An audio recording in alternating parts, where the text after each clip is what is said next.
আর ভাত খাওয়া কমায় দেন, ভাত খাওয়া কমায় দিয়ে রুটি খান বেশি করে, আর ভাতের চেয়ে তরকারি বেশি খাবেন। চিনি খাওয়া কমায় দেন, মধু খান, কালেজিরা খান, রাতের বেলা ঘুমান, রাত জায়গান না, ফজরের পর জায়গা থাকেন, ব্রেন শার্প হবে ইনশাল্লাহ, তখন বুঝতেও সুবিধা হবে, মনে রাখতেও সুবিধা হবে। আমাদের ব্রেন এখন কেমন জানেন?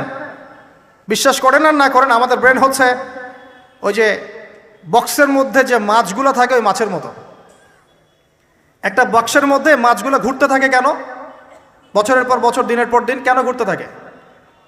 কারণ এদের মেমোরির ধারণ ক্ষমতা খুব কম। ওরা কোন রাস্তা দিয়ে আসে ভুলে যায়, মনে করে এই রাস্তা দিয়ে আমি আসি নাই, আবার ওই রাস্তায় যায়।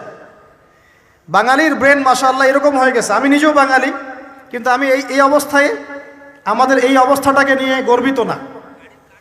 আমাদের ব্রেন হয়েছে ইস্যু পাগল, ইস্যু পাগল। আজকে একটা ইস্যু ধরায় দিবে, ওইটা নিয়ে 7 দিন লাফাবে।